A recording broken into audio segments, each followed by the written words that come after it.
Cam, welcome back to the show, brother. Hello, thank you. How's it going? Good, good. Are you enjoying have you been flipping back and forth, or are you locked in on the Canucks, or are you watching the other game as well? Oh yeah, I was watching the Canada game as well. Just almost like this game, just so many penalties. Canada, like I don't know, seven, eight penalties, just losing themselves the game, really. It's, do you think that's probably the result of the composition of the team that they brought? Because that's what a lot of people have been talking about. It's just the fact that they don't really have their best players here today. Yeah, I mean, with a lot of the snubs that didn't make it as well, it was already a kind of a surprising roster. And then, as you said on your channel just now, before the break, that yeah, we got some of our best players in the NHL, but this team is looking like one of the worst that we've seen in however the last 10 to 20 years really at the World Juniors. It's just there's no offense, and they just are the most penalized team in the tournament already by a mile. So yeah, just the composition, they just don't seem to work well together. A couple guys injured as well. So yeah, it's I don't know about this team. I don't even know if they're going to get a medal at this point. Maybe a bronze, honestly. Oh, would they finish fifth last year? So it wouldn't be. I guess it wouldn't be too surprising if they end up finishing poorly again. Yeah. Because they lost their top defenseman, and essentially the Canucks prospect Sawyer Minio came into the lineup, which is good to see. A Canucks prospect playing for Team Canada. But if the selection process has gone as we expected it to, I don't think Sawyer probably would have even been on this team. Yeah, no, I agree with you. Yeah, he was, one of the last guys, and then just to fill in as well. But yeah, the composition with the injuries and just the offense, like even the power play, their power play is not very good, and they just aren't able to seem to work like a team together. Just the composition isn't great, I don't think. Yeah.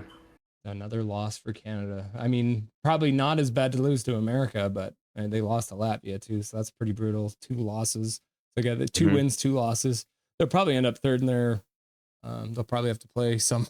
They might end up playing a really good team in the elimination round to start, anyways. I think so. Yeah. Let's get into the Canucks now, because poor Canada. What have you seen through two periods so far? A lot of feistiness so far. Yeah, I think the first period was pretty evenly matched. Second period, as well, we're having a very back and forth hockey game here. Again, lots of penalties, lots of fighting. I think the Canucks are looking a bit like they're taking all their anger out, from their season so far and what we've seen. You can really tell this team is missing Hughes, not as much as they're missing Pedersen, but you can also still see that as well. And it sucks to not see Hughes out there on the ice and have to rely on these guys. And you have half of them in the penalty box at one point. I'm honestly surprised that the score isn't higher for Calgary. They did play a really good penalty kill, I think, on the 5-on-3. They did a really good job there. They solid the whole way through that. But yeah, other than that, it's been a pretty evenly matched game. I think the Canucks need to do a better job at getting the puck to the net. We see it time and time again. A lot of these shots are getting blocked, and they're just not getting proper shots on net and shots that are, going to make it worthwhile or have chances. We haven't seen a lot of high scoring chances, other than Niels Hoglander's breakaway. And I just don't understand why players don't deke in this league anymore. Just fake that wrist shot, go to the backhand. It's not that hard. We saw it in the Canada freaking shootout, like barely any deke. So you don't see it a lot in this league anymore. So I'm liking the Canucks play. I'm liking the feistiness. Um, yeah, I think we need to see some better play on offense, getting more proper pucks towards the net, some more scoring chances, because we don't want to get a shutout here against us. So Yeah. I mean, with the absence, like you mentioned, Pedersen's out, Quinn Hughes is out. Is there anyone that has stood out as maybe taking advantage of the extra minutes that they're getting so far in tonight's game? no, I do really like Brandstrom on the defensive side of things. I think he's like a miniature little version of Quinn Hughes in some world. So I think he's stepping up and he's doing a good job. Honestly, Tyler Myers and Carson Soucy. I know last game against the Kraken, they were the result of the comeback for a few of their goals, but I think they're playing a pretty solid game. And honestly, it just kind of sucks to see that third line last year, that arguably, best third line in hockey. is split up. All three of them, they're on a different line, and with I know Pedersen's out, but with the plethora of forwards this team has and the depth of forwards this team has, it's just I really wish they would put them back together. And I know you have DeBrusque coming in now and being on that first line and stuff, and like kind of the top two are get jumbled, but I really want to see that third line get put back together and them get the solid minutes that they've been getting. Also Hoglander. I feel bad for the guy. He's just not getting a lot of time. He's not producing. Hasn't scored in like 28 games. Whatever it is now, and so I think that good idea would to be put that third line together, get them some more minutes together as well. I know Garland's really improved, over the last year as well, so it's understandable. But need to see those guys step it up more. And I think Brandstrom has done a great job. Get Myers and Susie. They've been doing not too bad of a job as well. Honestly impressed with this defense for. Without Quinn Hughes, the whole game before the last 5 minutes, even against the Kraken, they played great. Just a weird one there, but yeah, we need to see some guys step it up, and including those guys there. Yeah, I love when they tweet out, "Oh, the Canucks are the first time in Canucks history they give up a 3-goal lead and lose the game." And it's like, well, it's only the third time in NHL history that it's ever happened. So I guess it would be the Yep. first time for the Canucks. Oh, what's the worst that could happen tonight, right? You can't blow a lead when you're down 1-0. So Exactly. is there anyone who you're feeling like maybe is kind of cracking a bit under the pressure? Anyone maybe whose game has taken a step back now that they're playing a couple more minutes? Yeah, honestly, ever since Miller has come back, I haven't seen it from him. In his first game back, he got those 2 assists. He had a pretty good game. Canucks won that one.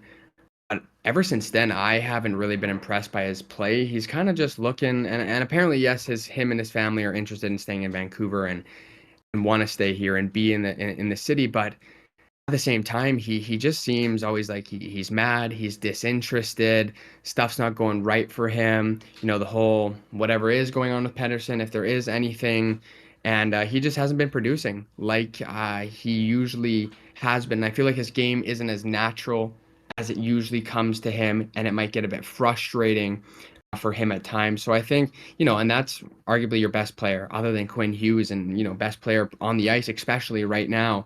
So I think he needs to step it up a little bit. I think Besser is there with his scoring. He's been doing a great job. Nothing wrong with him there, but I think Miller needs to find himself again, needs to find his game again, step it up for sure, get some goal scoring again, and produce like he was last year, because I just don't think he's being his natural self out there, and he doesn't have his game like he usually does right now. Well, let's talk a bit about the comments from Allvin then, because he did touch on Miller, and apparently there are still lots of people calling for Miller. He says nothing's imminent, right? But also when asked about whether or not Pedersen could be traded, he said anything's possible. And if anything's possible, that means that maybe even Miller could be moved. If you had to choose between keeping either Miller or Pedersen, who would you want to keep? Ginger ale, by the way, everyone. Yeah. It's all good. Just ginger ale.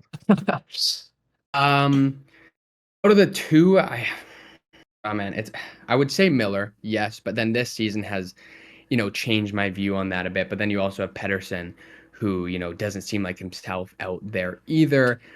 Now, if both of them, or sorry, either one of them are to go in a trade, you're most likely not going to win that trade. Maybe Miller, but for right now, if you want success right now and to build a team that's going to be successful for in the long term, you're trading the both of them. You're not going to win those trades. You're not going to get a superstar back, because if we're giving you a superstar, this team's probably not going to give you one back. And usually when you see in those types of trades, you're getting a pick 2 back, young guy, a 3-for-1 type deal. So realistically, I wouldn't want to see any of them traded. I think if they were going to do this, they just shouldn't have re-signed Pedersen, or they should have traded him in the offseason, one or the other. I think now, with the Miller and Pedersen thing, them both not being able to work it out, and when they're both on the ice, they're both not able to produce like they were last year. It's a tough one. I mean, I would say Pedersen, and also at the same time, Miller's really getting to me. That's a tough one. I could honestly see either of them going. And I don't know if I'd even be mad at either of them going or either of them staying. I'd obviously rather both have them stay and the Canucks just be able to find themselves and have team chemistry again and have the mental game going and start winning again. Um, but maybe Pedersen. It's a real toss up. Honestly, the two are kind of similar for me. Top line guys, both produce point of game guys. So either or, really. I could see it happening. Anything could happen. But if they do get traded, you're probably not going to win that trade right now to make your team better, and that is the problem. I mean, the core of the issue is that when Pedersen and when Miller are playing at the top of their game, you would never trade them ever, right? You wouldn't even No. consider it. They're too good. But right now, both of them seem to be having issues at the same time. Miller looks like he's back to his Delia slamming the puck or the stick on the back of the net days. And Pedersen looks back, he's back to where he was playing too much Fortnite during the pandemic, right? So maybe we take his PlayStation away and I don't know, like Miller, like even tonight, there's been moments where he's looked really good. Like I was mentioning to Dustin during the first intermission, that the managing to get that shot while being attacked by Rasmus Andersson in front of the net, even though it wasn't a strong shot, he managed to get that stick through Rasmus Andersson, one of the best defensemen in the league, and managed to get a shot on. If Wolf doesn't make that save, it's going to be in the net. But then there's other moments where he just looks like he's, taking half speed back to the net. Is there, what can Tocchet even do at this point to light a fire under his butt? And I don't know, because I feel like he's been trying to do that all season, and who knows what was going on with why he left the team and his personal reasons. But I think it's not even Miller; it's just this whole team. And people are saying that Tocchet has systemized this team. Where a point where it's too systemized and they're not just playing like themselves and have their natural game out there and all working together and their games flowing smoothly. And I always say this too, when they have these bad losses, or especially after the loss to the Kraken there. What is Quinn Hughes? And I know we've been without him, but what is Quinn Hughes? What is JT Miller? What is Elias Pettersson saying to their teammates? What are they saying in the locker room? And I know Quinn's a quiet guy, and you got JT, who's a fiery guy, and also Pedersen as a guy who sometimes seems like he's just out in his own world. I don't know what their own players are doing to get this team fired up, and as we've seen all season, and people have been saying, this team not being able to find their identity, and the mental side of things, this team just doesn't seem like they're mentally in it. Like ever since that. And I'll go back to it again, when they blew the lead to Calgary in the home opener, it just seems like this team is like, well, we can't figure out to win. Our defense, isn't that great. So, let's just try to win games. Is that we want to win games and we want to be in the playoffs. We want to win a Stanley Cup. That just really doesn't seem like it's there for a lot of these guys right now. I'll say like for Quinn Hughes, it is, and for a few other of them, and the role players on this team. But those main guys, I don't know about what Tocchet's saying, because after every loss or every bad game, or they give the game away, it's just from Tocchet, I like the guy, but it's just like, oh, it happens, we'll move on to the next one, have a good practice. But it's just like, I want to see him come out and say one time that he's just pissed off and he's angry, with this team. And I feel like he may be feeling a little bit of pressure, because it sounds like on the GM side of things, they're not too happy with things right now. Apparently, like, the owners aren't too happy. And then you have the GM, the management group, that's not too happy. And then you have the coach, obviously, and then all the players. And it's just filtering down through the organization. Something's going on in this locker room. Something's going on in this whole organization. And I think it has put this team on a whole nother level, down a level. And I don't know what Tocchet is doing or is going to do to light a fire under them, because we're only almost getting to halfway mark of the season now, and it's the same thing every time we see in press conferences, same kind of attitude. And I just feel like there is no fire being lit under right now, and I don't know how they're going to be able to get that going, or what it's going to take for them.